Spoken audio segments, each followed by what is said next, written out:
Which science, by definition, allows for more than one opinion. Otherwise, you merely have the will of one man, which is the basis of cult.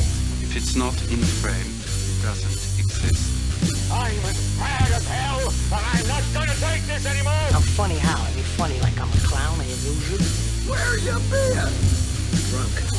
Wendy, darling, light of my life.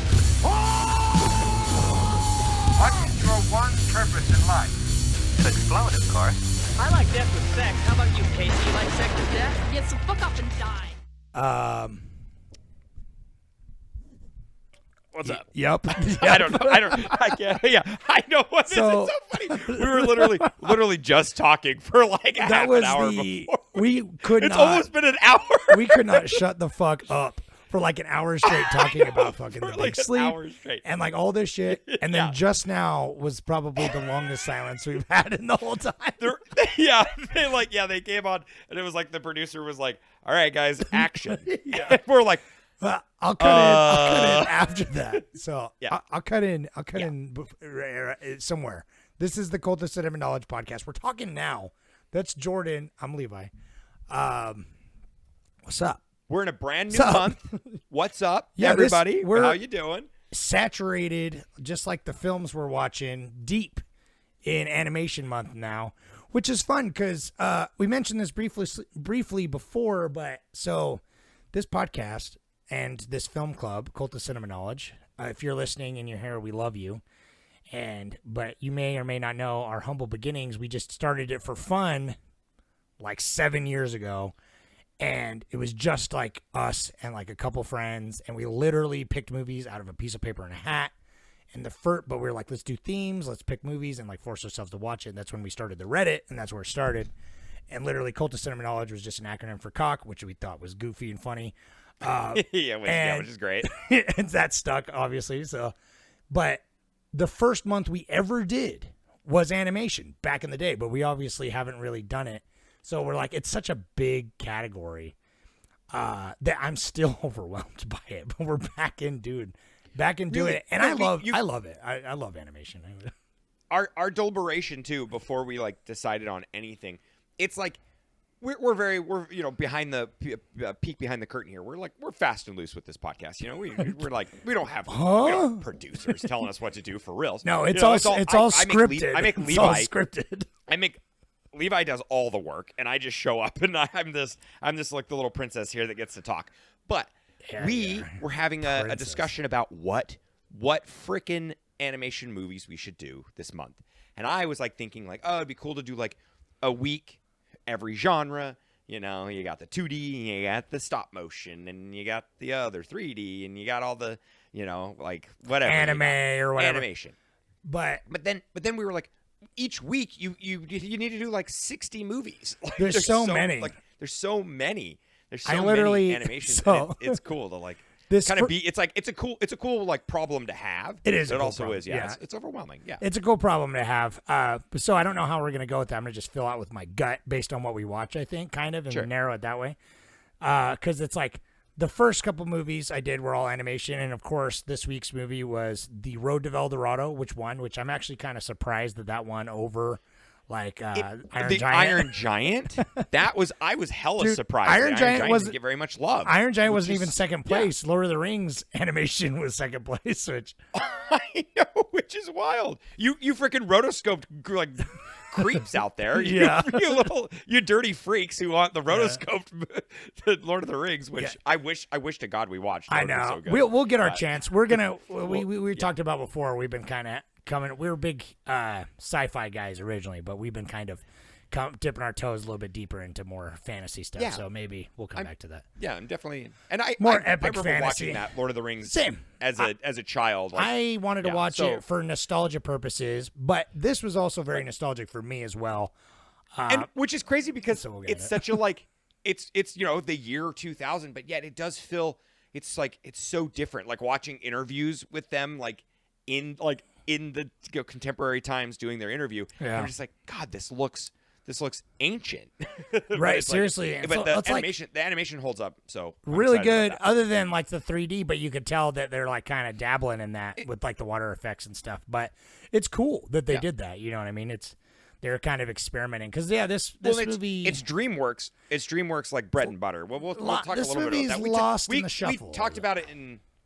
Well, we talked about it. We watched Shrek, and that was that was actually for medieval movies or whatever. That was medieval, which is great. That's a funny tie-in. But anyways, it's like Shrek was kind of like DreamWorks. You know, that's what popped them off for real. Yeah. And I think that was like 2001, right? Like right yeah, after this. right after. So it's cool to see like DreamWorks transition into like full 3D, you know, kind of going against Pixar and shit. So, but we go listen to our Shrek episode. We kind of talk about that a little bit more. Yeah. But, I'm excited to talk about this because it does blend that 2D with the 3D. It does. Well, and it's like right at the shift of an era, and it does get kind of lost in the shuffle of like the transition because like 2D movies of this era of like the late 90s, early 2000s were not the hip thing. You know what I mean? Like studios were starting to move away from it ever since Pixar fucking exploded with Toy Story and Toy Story 2 and like and obviously like Bug's Life and all that. But like so I feel like this movie gets lost. Same with like one of the other movies that I almost put on the poll and I might put on another one, which was I debated between that and this. Is same year, and that's the reason why I cut it, was Emperor's New Groove, which same year, but like that one's a cult classic, and so I kind of put this one because it's a little bit more of an underdog. Is that DreamWorks also? I think that might be right. No, that one's Disney because I had to look. It's Disney, but it's like it is Disney. See, that's we were. But it does. Like it's a cult classic, but it gets a little lost in the shuffle, right? A little bit because it's not. You know, Cusco's not a fucking Disney princess, so who gives a fuck? Anyway, all right. Yeah, it's wild. Yeah. So. The Road to El Dorado is what we ended up watching, right. And let's focus on this guy for a minute. Our ADHD is going fucking rampant today, so bear with us. It feels like. Yeah. So, what was I saying? Oh, for those of you who have not seen The Road to El Dorado, I'll give you a quick rundown, right? Very quick. So Miguel and Tulio are a couple of dudes, con men in 1500s Spain, right? And they are fucking on the run, like they're conning people, and they do some very much like riff-raff, street rat type of business. And they escape and they hide, and they accidentally end up stowing away on like an Inquisition ship for like the Spanish Inquisition or whatever. And the Cortez is the bad guy on the ship. He's like, God willing, you will be flogged, and you will be flogged again. You know, like it's very intense. Dude, do you know what's amazing? That's okay. Do the. I won't derail you, but we're gonna come back to Cortez. Okay. Yeah, dude, Cortez. They're on the ship. They're like shit. They escape with the horse. I forget his name. On a rowboat. They're out on it. There's a montage of them at sea, but they drift up on land, and on a poker game at the sea, they won a map to the city of gold, El Dorado, in a cheating poker game, and they happen to land on that island, and they're like, oh my god, it's the island. And then they go, the trail we blaze, you know, and they cut their path and they find El Dorado. Elton John takes them there on his back. Yeah. They find El Dorado through another fun montage, and but they're not so wishy. It's kind of hidden. They get there and it's a magnificent, you know, fucking city of gold and fucking Central America or whatever. And You got a thick Latino woman there. That's obviously really Chell. She's really she's also a con man that happens to know about the outside world somehow and gold and value and everything. But no one else seems to, because they're all cut off from society. And there's Big Fat Chief, who's like very much like he's the happy guy. But then there's the head priestess, fucking Zekel Khan, I think is what his name is, something like that. And he's just like, oh, the gods. They misinterpret Miguel and Tulio as being gods come there, so everyone's like worshiping them.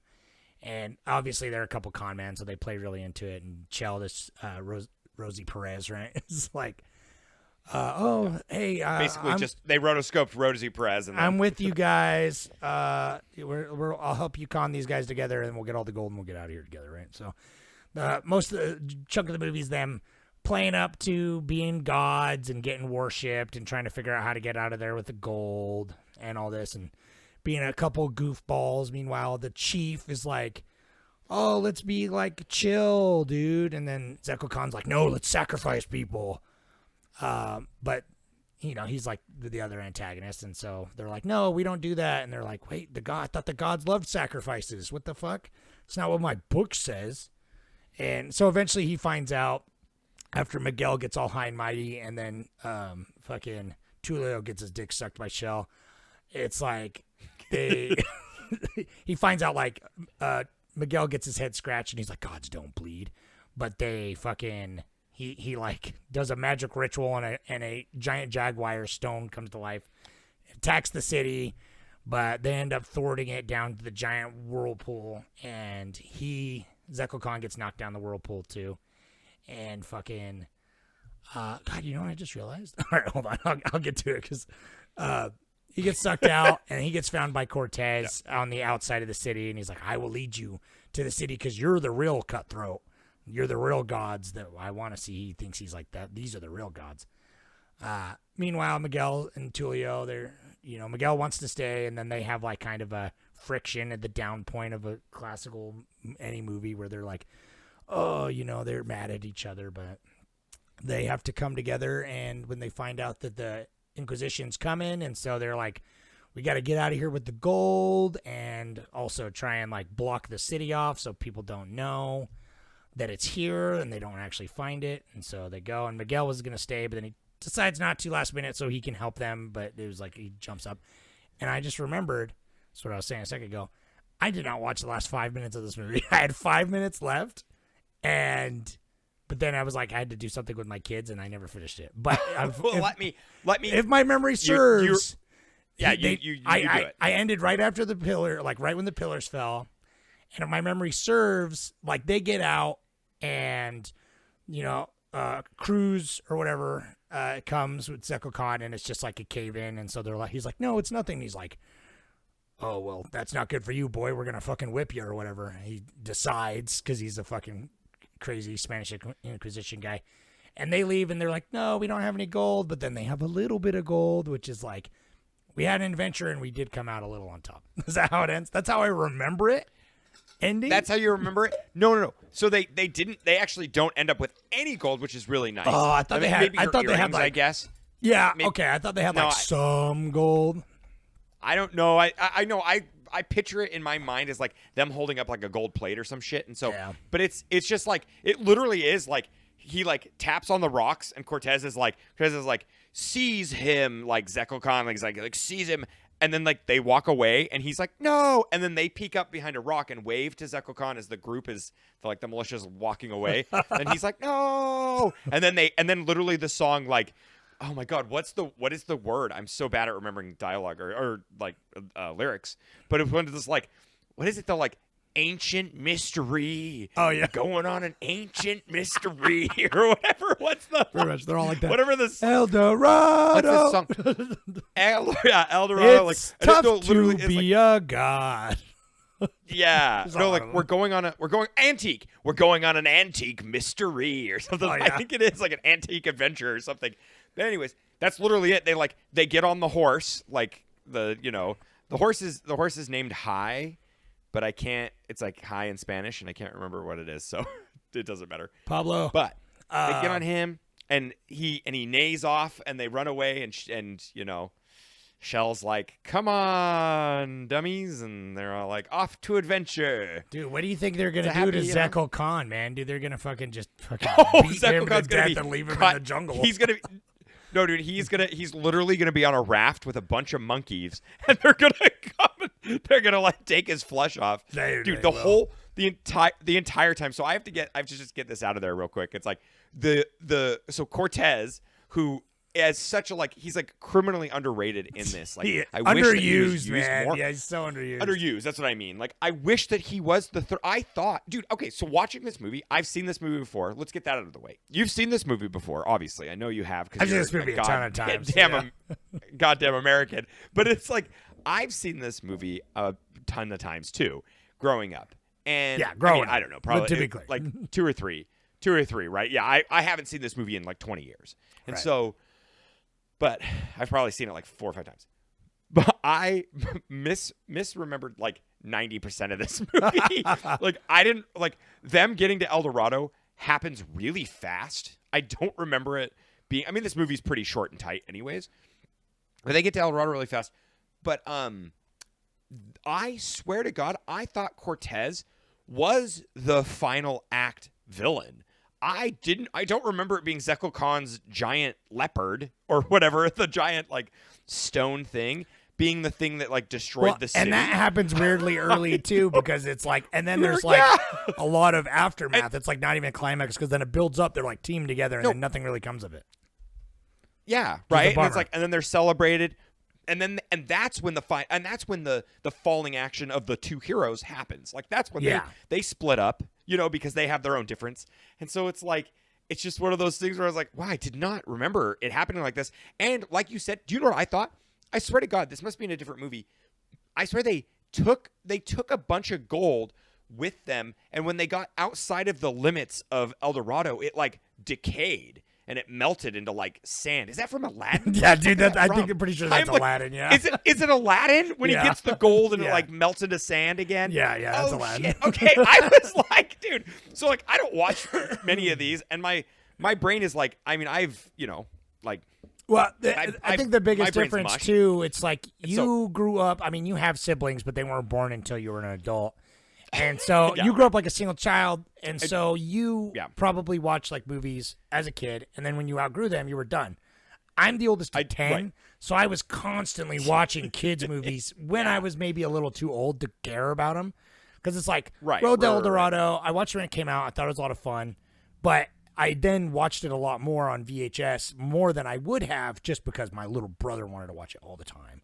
You know what I mean? And so I watched it like a fuckload back in the day. Well, I remember really liking the armadillo, and I loved the soccer scene. Like I loved that scene. It's fun. That's a fun scene. And like I remember that being like, I mean, more of a thing. I mean, it's a pretty big scene. But anyways, a Cortez, once again, he is voiced. The reason I'm so sad, he's voiced by Jim Cummings. Do you know who that is? I know the name. That's Winnie the Pooh and Eeyore. Like the classic seriously Winnie the Pooh and Eeyore. Yes, dude. Do you know how cool that is? That like I didn't know that when I was younger. So obviously when I was like doing this, and I'm like Cortez, I'm like, it would have been so. He's so terrifying. He's so terrifying, and he's the coldest motherfucker. A schmeckle. He's like he's just like a smeckle of honey for you. He's the coldest motherfucker. Like that's why I'm bummed, because like Zekel Khan's cool and all, but like Cortez, when he first finds him on the ship, it's just like so imposing. A holy he's just war. Like he's like, I will not tolerate stowaways. My crew has been picked as carefully as the disciples of Christ. It's Christ. I'm just like, how Jesus. Scary that is. This guy, and he's like, how scary this. When we get to Spain, you will be whipped, and then God willing, you will be whipped again. It's like, fuck. Whipped again. Yes, dude. I loved him, and I wanted because we watched Gary, the Wrath of God. Yeah, dude. That's what I was thinking of. Honestly, I wanted the whole time. I kept thinking. The only thing it would have been better if it was it was just Klaus Kinski. Like, yes, dude. No, I think the fact that it's Jim Cummings is so good. Is so that good. Is good. Like it blew, dude. I just was like, oh man, I super wish underused, because not only is he terrifying, and honestly, it's like we won't go too into it, but like the insane white colonizers are kind of like the more of the villain historically, right? But. And so it's like it sets him up in a way that doesn't really utilize him. And knowing that now, it's just like, because he's just every scene he's in, when it cuts to them and they're just like going through the jungle for like 2 seconds, it's got like the most intense music too. And it's you're just beautiful like, too, like the fire in the background, like they're just destroying the like carving a path, dude. Yeah, just pure destruction. It's so good. When they at the end, when they realize they're like, oh no, it's Cortez coming. They notice because there's like what sounds like battle happening beyond the ridge, and there's like fires, like it's fucking Vietnam or something. But it's like they're just doing that, like just to the wildlife. Like, there's no one out there. There's no foes. They just see some fucking monkey on a tree, and they're just like, mow that down. Like right, really. Drop the napalm. I love that. It wasn't what you were expecting, though. Was bummed about that. But the thing that bothered me the most about this, which is my biggest complaint for Atlantis, Lost Sea or whatever the hell, that the movie when we watched Atlantis, it was the montages. They montaged over so much travel and so much like character development that you could have with this. Like it just was like this is another movie that suffered from that. Like, they both there were, have like, similar 3 problems. montages Right, or 4 yeah. montages. It's like such a bummer that I'm like, you guys, like there's like you're in the middle of the town, you can have a conversation, but it's just a montage. And I'm like, okay, yeah, right, this is what's happening. It's kind of like, all right, I don't know, each scene we got kind of felt like disconnected. It did, yeah. Well, and it felt like yeah. they kind of were doing it because it's like the music is very good for if that's what you're into. I mean, I'm whatever, but it is a objectively very good. And yes, technically everything about this is flawless. Yeah. Like so it's like chances to do more of the music and like have more musical numbers in the montage. Like they flowed well, but it's like my biggest so I watched the first half of this movie like a couple years ago with my kids, and then we never finished it. So it's like that's how it goes sometimes. Yeah. But I really, really like the first half of this movie. Like I really, really like. Obviously, the animation's good. The songs are catchy, but I still stand truly that this movie is entirely held up on the shoulders of Miguel and Tulio, and what a fun duo they are. Like they must have, I don't know for sure, but they must have been doing the voice acting in studio together because they have 100%. Yeah, of course. Because they have so much Yeah. natural back and forth and like just this titting and tatting at each other that is just so fun. Like, and they're pretty good characters at the end of the day. It gives them just enough where it's like Miguel's kind of the dummy a little bit, but then at the end he's like, oh, he gets like a weird sense of self-worth and like a weird, white savior complex kind of, but it is like a true thing for him where it's just like he not only feels he's doing good, but like he feels like he's not the sidekick. Cause like, Tulio's like always hatching the schemes kind of vibe. He's the one that's always stressing about everything. But right. He's the one that listens greedy. to the little voice in his head. Yeah. I know. That little voice. That's what. Yeah. But that's what. Yeah. 100%. You watch That's a this good bit. movie for. It's just the banter, dude. The banter between them is so good and so funny, so often. Like it is. They're such a great duo. But like, I mean, they're callback to the whole like they're like, let's do another. They're always scheming, and so I loved when like they're like, let's do the scheme where it's like, I thought you said you were a god. Yeah, Like, but then like, it gets when real though because it's like they're in the middle of a real fight, But then they use it to defeat the villain with 30 minutes still left in the movie. So it's kind of weird, but yeah, because that ends up being my biggest problem is like the pacing at the back end, especially, and not even the pacing, which is problematic, but it's just like I hate like the whole time Zekel Khan's doing his weird mystical shit. I'm like, you can pull that, you can play that off as like he's just crazy my least shaman. favorite, He's fine, but like you can play that off as like shaman shit that he does. That it's like smoke and mirrors type of vibes. But the fact that he's just like these aren't real gods, and the whole movie's very much like you got these super religious, the fucking Inquisition, the Spaniards coming. The Spaniards, yeah. And then you got these guys that it's like using religion to rule through fear. It's like saying some interesting things about, I think, religion and like how it uses fear to rule sometimes and all this. Like, but then it just really flips and goes, okay, he actually does just summon a fucking giant leopard. I know. So I'm like, when he cuts so his magic. hand and then he heals. Yeah, so I'm like, magic is real. The gods in this world are real. So yeah, like fuck these guys. Like I am like gonna like he's not wrong then at that point if the gods are just like, yeah, I mean do it that way and you can summon a giant leopard monster, which I hated because it like totally extinguished like all the like kind of fun that was going on with like, these quote unquote more advanced civilization coming in that's like more of an isolated civilization. And those kind of like real world conflicts, and obviously this is just a child's cartoon, so it's not going to get really into that. Sure, or the religion right, of it. It's not. Yeah, like I said like earlier, Aguirre, yeah. Aguirre, whatever. Aguirre, go watch that because that's like that's like the reality of people suffered for that movie, and it's like it's a good that's movie. so it's like on the like this topic of a kids movie, keeping it that simple. Like, what they did with it is it was decent, but it was also, fun. I agree. It It was made me fun. mad that like it was grounded. He kind created. of. I'm like nothing else is fanciful in this movie at all. and then you've got this one character that just is a god. Yeah, they just summon it, and then they never mention it again. And it's like they just like defeat him, and they're not like, holy shit, Zekel Khan just summoned a dude, and we just dropped him in a volcano because why not? It does feel like they didn't know where they were gonna go with it, and so they just kind of like, I don't know, they like wrote themselves into a corner or something. And especially in the back half, like they just didn't know how to end it. I feel like they didn't know how to resolve Zekel Khan, and they're like, okay, we want him to come up, but it's like you could have him try and do a small coup and get defeated and get flushed out and end up with fucking Cortez, and then have like a real big baddies at the end. But they kind of whiffed both of those things, which is unfortunate because it's like then it doesn't really stick the landing as well as it could have.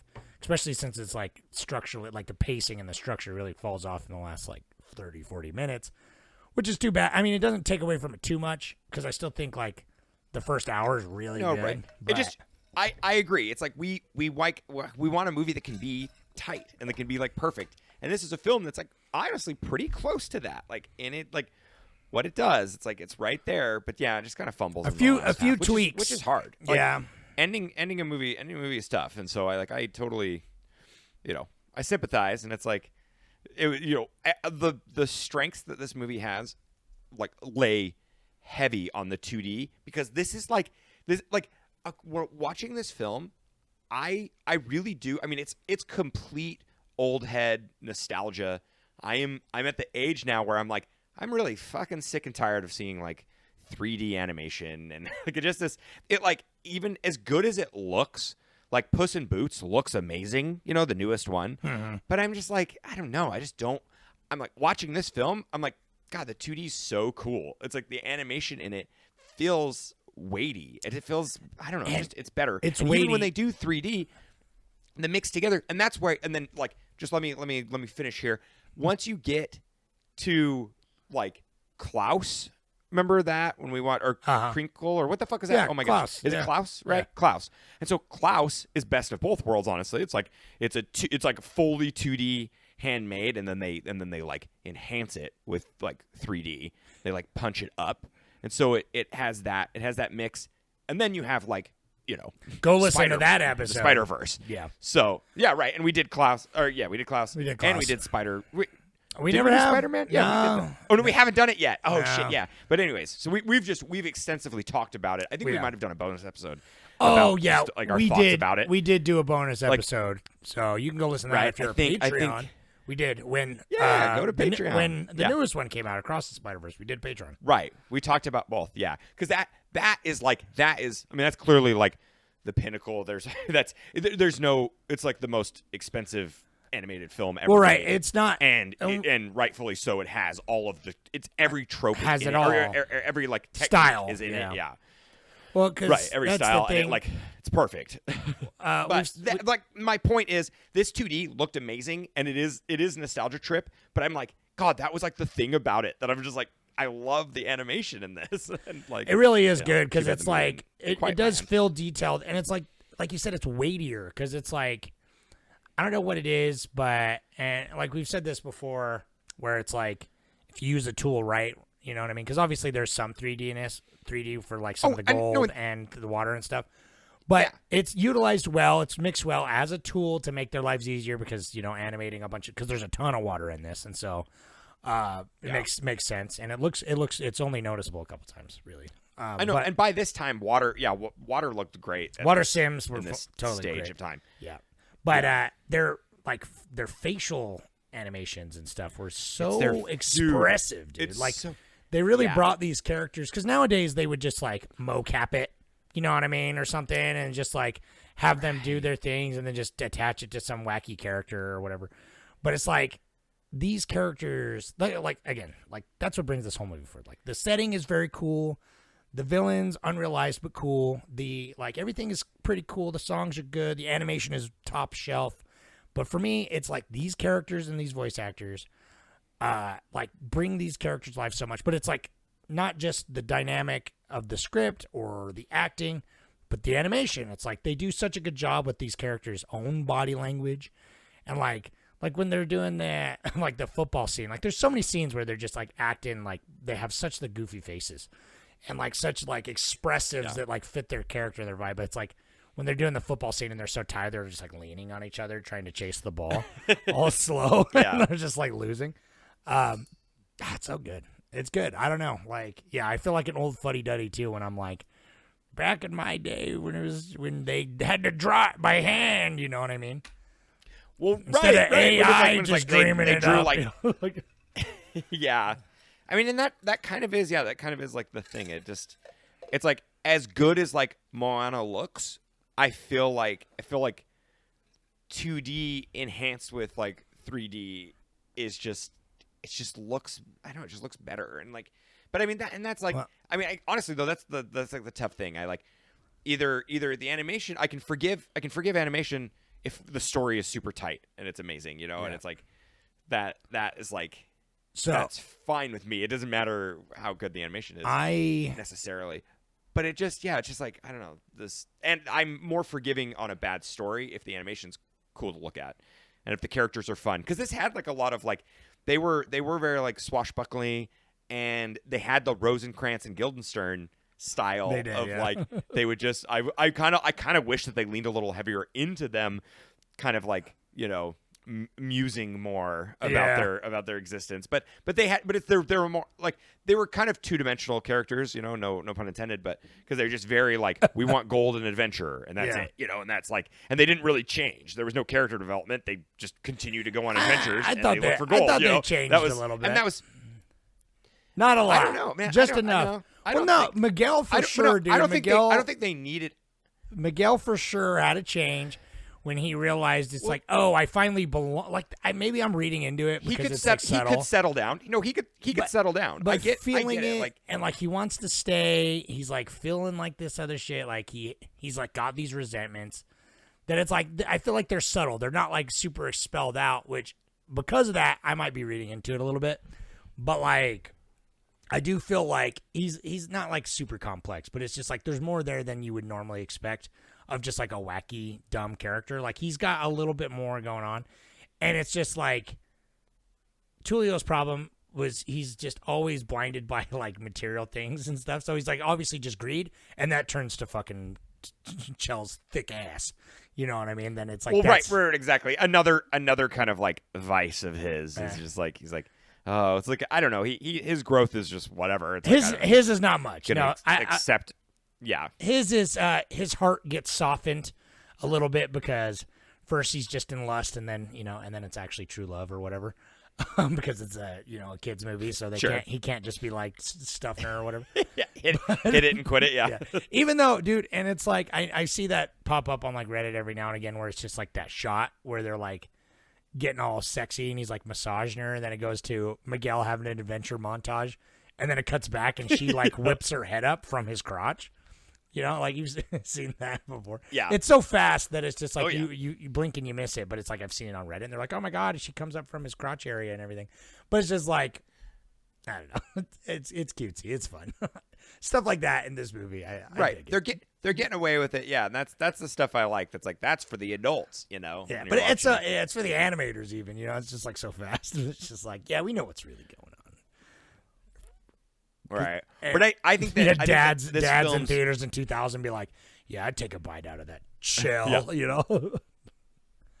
I know, God, literally though. No, yeah, it's like I know it feels very like we talked about The Big Sleep, and it's like that is like womanizing, and I'm just gonna like, well, here we are, like 50 years later from that book, like, and this being like, that's the same thing, man. I mean, I guess it's like nothing really changes, so. She's the one. She's very underutilized too in this. She has her own motives and everything. At least, like she's driven by her own greed, but she's there to she's just. But it doesn't even really. No, I guess that's what I say. She's not two-dimensional because they literally. Yeah, they're literally like she's like, I want adventure too. You could get rid. Yeah, we. That's what I'm saying. Is you could get rid of everything in this movie. Everything, the fucking story. You could get rid of Chell. I'd hate to see Cruz go, but you can get rid of El Dorado. But you literally could probably have an entire Rosencrantz and you could do the whole movie of them just wandering through the jungle, because it's like them as their characters are so entertaining if you did something with it. You know what I mean? It's like that's Oh, I agree. Yeah. What this entire them movie going- rests on them. That's my dream, to just have them reprise their roles, and then like they're like just swindling people and like, you know, coming, and it would be cool to see them like in Spain, you know, like a little bit older, a little more development, just like just I don't know, swindling people. It's really fun. They've got a good. Imagine if they had a Lost City of El Dorado sequel. It wasn't El Dorado anymore. It was just some other like myth, some other crazy myth. That'd be fun. That'd be fun. Dude, I don't even know what other ones there would be. You know, like because it's like Atlantis. I know that's the thing. They already did like Atlantis or something. And it's got to be, I don't know, Blackbeard's fucking Davy Jones' locker or some other pirate swashbuckling shit. Would be fun. Oh sure, That'd be fun. Like on a ship in a cave. Yeah, something like that. I can picture that. See that. Some like you know, Do you want lost Goonie style lost pirate treasure. You know. Yeah, right. That'd be They could do that. It'd be even fun to have like Chell tag along too. I like it because it's like I like her energy in there. Yeah, for sure. Yeah, her energy. Sure, we get it. You like the way her curves are drawn. I know. Yeah, I know. I like the energy she's hiding. You know something we'll get to in a bit, but something that Clones of People 2 mentioned in his thing is like how safe this feels though. And that is another thing that kind of bothers me, that it's just like every time that like something does go like kind of dark with it, it doesn't commit. You know, it does feel like there was a studio exec leaning over the shoulder. And it's like, well, this feels overworked. I don't want to, 100%. Yeah. That's kind of where the ending, I think that the leopard thing, I feel like that was like a note in the script. Like they're like, that's a no, you know, bring it in. Like it does feel overworked for sure, but it's like so many times, like, and it doesn't need, I don't want this movie to be dark. Let's be clear. I know we always say that, but it's just like, for example, when the thing comes in, the thing that bothered me, it's like, you know, the sacrifice was kind of dark, like they were going to do it, and they're like, no, don't do it, you know, whatever, we won't do that. And so you think they're going to go some places, you know, they imply human sacrifice, like, goddamn, in a kid's movie. Yeah. And then, but then, like, when the Jaguar comes up and, like, it almost crushes that guard, that random soldier, and he's like, I'm okay. And then it actually crushes him, and then they just have the audio of, I'm still okay. It's like, why? Just so the kids aren't like, holy shit, you killed the guy? You know what I mean? It's just like, I'm like, commit. Like, that's the thing. Just wild. Commit to the bit. Yeah, you would think like it's kind of a rare turn of events. Honestly, this movie has more sex than violence, and that's surprising. That's that's almost an achievement. They got away with. Like, I mean, it hinges on one character, but still, it's like the fact that like I don't know, dude. The chief was pretty sexy, I mean, robust. He was robust. Rotund, baby. That guy. Yeah, he was. For sure. And you noticed that the chief fucks, dude. He had that. He was with that woman with his brood. There were like 14 kids around him. That's true. He was in his high tower, dude. Yeah. You know, that's the chief, and that is where he continues the bloodline. Well, who's mining all this? Who's mining all this gold though? Is what I want to know. It's like they just got like. Well, you don't see the slave quarters, you know, of El Dorado. They don't. And I think it's such a nice utopia. For like a city made of gold, there was a lot more like pastels in there and like greens and reds. Well, there's some like cultural stuff. I wish I was gonna actually reach out to Pablo, but life is just crazy. I was gonna reach out to Pablo because this seems like the kind of movie, like I'm sure he's seen it and he really likes like stuff like this, like movies don't really touch on like, you know, Aztec cultures very often and things like that. But he loves that. He loves that shit, obviously, and that's like his heritage.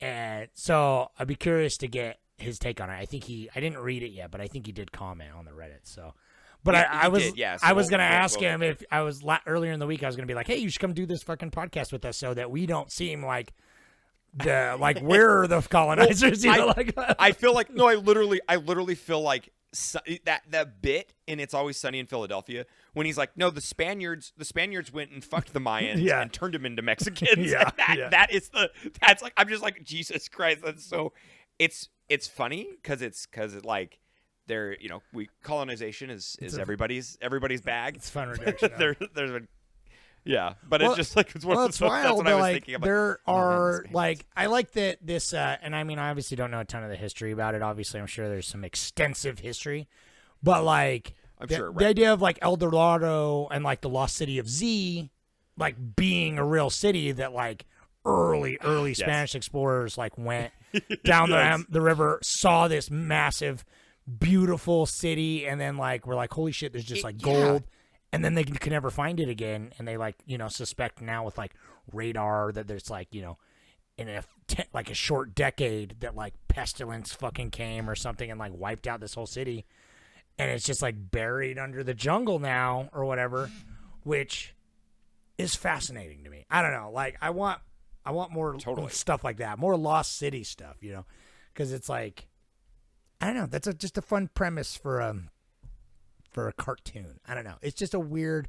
I think that's also why I like this movie. Is it's just like two fun characters and like an original script. Well, dude, it fumbles a bit, but it's just like they don't take risks like this anymore. I feel like very often. Like I don't know. Like, and even though this movie does play it safe quite a bit, don't get me wrong, it definitely does.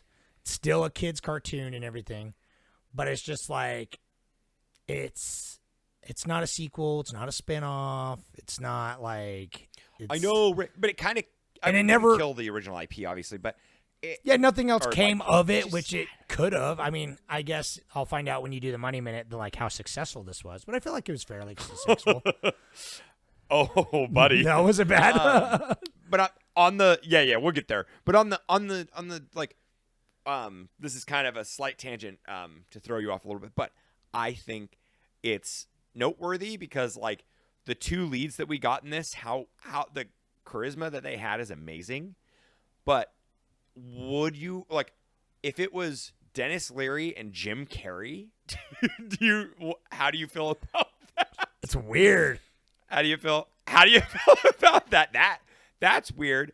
And then do you want to know what's even weirder? I don't like that. Adam?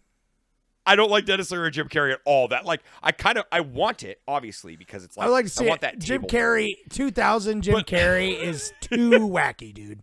He's fucking way too wacky. too much, dude. It's way Unless too he much. played I can't Zekel even, Khan, like he should have been Zekel Khan. Like yes. Well, no. Well, dude, and like if Dennis Leary would have like smoked him like a cigarette, like I don't even know what would have happened, like, dude. Miguel, I have a plan. Miguel, yeah. He's like, yeah, he's like, well, Miguel, I gotta play. Alrighty. Get your fucking get your goddamn ass over here, Miguel. You look like, but who is the other one? And then it would have been Adam Sandler and Antonio Banderas, and that truly could have worked. That sounds I all right. totally, I think they were probably like out of the price range. It says that they like there was conflict, or there was scheduling conflict. Yeah, but it's like, dude. Kenneth Branagh, I could see that. Worked. I could see that for sure. Except for I know Adam Sandler's would be questionable because he's also too wacky, and he would have tried to do like a Spaniard accent or something to try and match Antonio Banderas' energy. Like he's always doing it too, Right. Dude, you're so right. That would have been good. No, I know Kenneth Branagh those are did one of the voices, and I forget the other guy's name, but I swear to God, he sounds like, for the longest time, I would have bet money on. Last time I watched this, I was like, that sounds like Hugh Laurie, right? Dude plays House. It sounds just like him, but younger a little bit. And so I was like, I had to look it up. It's not him, but I'm like, it could have been, should have been. Yeah, it's Kevin Kline, right? Is that whatever, man? It is. I don't really know them. I don't know those two very well, but Kenneth Branagh, he directs now. Didn't he? I'm not gonna get into it, but he fucking did Belfast and all that, right? Anyway, this give me the money minute because now I'm dying to know how it's how a they money heard it. tragedy. Oh, that's this too is bad. this is DreamWorks' like biggest loss. Oh no, they got some dude, loss, man. Too $95 million to make. Okay. It was the budget was 95 and it only box officed 76 million worldwide. It's pretty rough. I mean, 2000 that is rough. That's some steep competition, man. And like I said, it's like I don't know. Like I'm trying to think what other animations were coming out around the time that stomped it because obviously, like I said, Disney had Emperor's New Groove. But then I don't know. I don't know what Which else was also going on. didn't do great, dude. I No, don't know, it's the kind of early 2000s underrated were too. not, like- Yeah, that's what I'm saying. It's like, well, I feel like by then it's like Yeah. the 3D train had hopped on, Right. I think that's I think they that's a weren't lot of- promoting these as much because they Oh, were dude, like Chicken focusing on Run. Oh, dude, Joseph the King of Dreams. Oh, dude, I remember. So I'm just looking at 2000 animations now. Oh, you know what the goat is that came? Oh no, Extremely Goofy. Never mind. I thought that was the first one. Yeah, dude, that was kind of a rough year for animation in general because it's like Titan AE, which is dope, but it did not do well. that. Oh, You know? that did not do well. But I loved that fucking movie, dude. I Titan remember AE seeing was that in cool. theaters. Same. Yeah. Yeah, that was a rough one, dude. The Batman Beyond movie came out of the year. I remember that. The Return of the Joker. Anyway, so let me see if I got a couple Reddits. Let's see what we said. Let's see what we got. Let's take a quick gander. So Clones of People 2 says first watch. I vaguely remember this coming out, but I never saw it. So that first thing I could say about this is it's not shit. I understand that's a low bar for kids' films tend to have a lot of crap, and I have to ask, would I let my kids watch this on repeat as they do? And the answer is yes. However, I found this film very simple. It's very clear exactly where this is going, and it's very plot point by plot point. But that's okay for what it is. I like the artwork, and I found it very nostalgic. It reminds me of cartoons from my childhood, and it's from that period. I think about how different this would be if it was made now and how thematically it would be a much different film and probably with a better representation and more awareness of the time period. There was a part where the bad guy was taken away by Cortez, and in a modern film, that would have not have been so been a happy-ish scene. Overall, Yeah, really, that tone shift was weird. yeah, tonally, this movie kind of didn't know what it wanted to do. Which, I mean, like, I get that.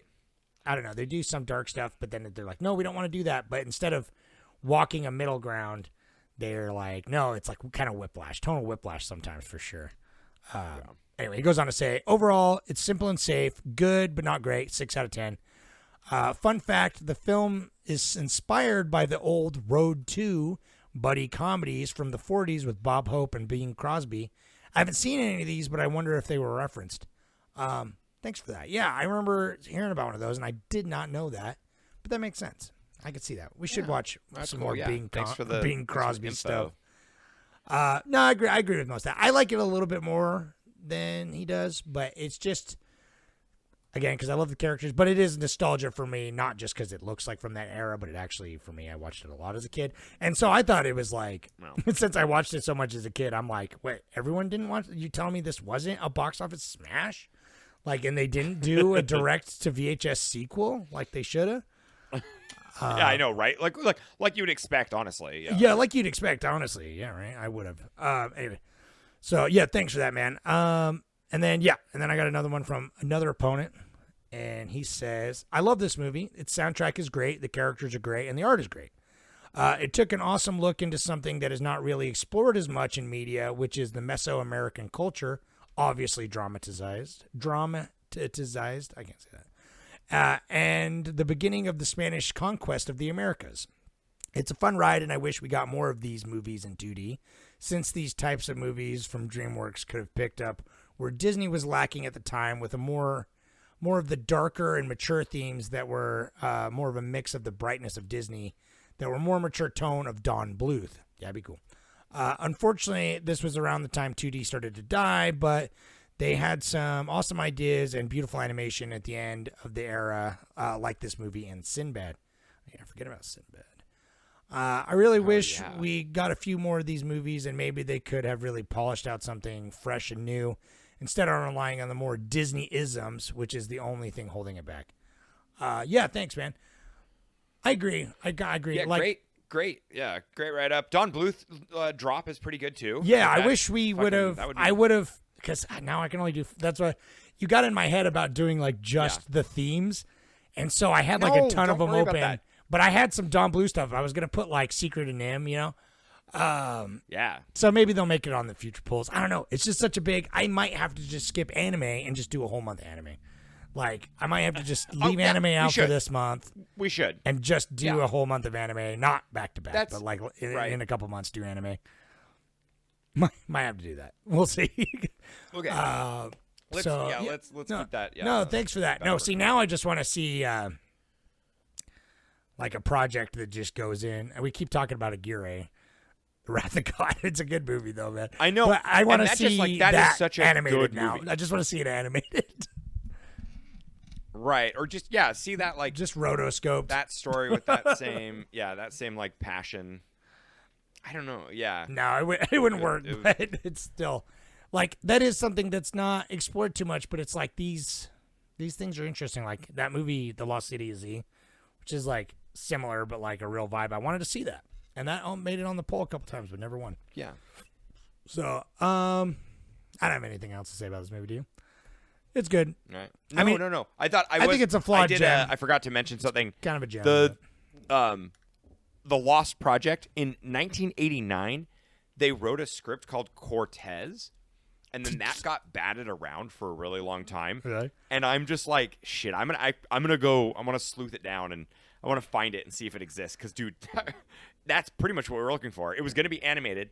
And at the time, in 1989, it was going to be $75 million to animate, and Werner Herzog was one of the directors, like tentative directors. Can on you it. imagine, and so dude? I'm just kind of like, we're in that ballpark, and it's like that would have been Seriously. cool. And like, Herzog's never done an animation. It'd be really cool if he I don't know, man. It's never too late, Herzog. It's like he can't hurt anybody in an animation, so maybe he's just like, I don't want to do it. I know, but I can see him. He's just like, no, he's a purist. There needs to be suffering for art to happen. He's definitely one of those guys where it's like, I could see Herzog. He does this. He's like. Hence, we had to write 5,000 frames for like each scene. Like he makes it. He's like, my animators wrote until their hands were crippled. Yeah, they would make the movie, but it would never release. It would just be like a 4-hour documentary about the making of the movie. About the making, yeah, and about how like he's the animator shot up the studio or something. Like it'd be Herzog standing in like a forest, and he'd be like, "We're gonna cut these trees down and turn them into paper, and then these papers are gonna be animated into a film." Like, that would be the Herzog, dude. I hope so. It's like we're going back to the roots. Like he's in the jungle, like just clearing acres of the rainforest. Like by hand, he's making the indigenous cut it with like hand axes. Okay. All right. So buddy. Stay. I'm doing the scheduling for doing the polls a little bit differently now, just to kind of make everything kind of flow out a little bit differently. So we'll see how it goes. So I don't know what next week's movie is, but by the time you listen to this, there should hopefully be a poll coming up. So go to the Reddit or the YouTube. I got a poll on each one of those for what movie we're watching next week.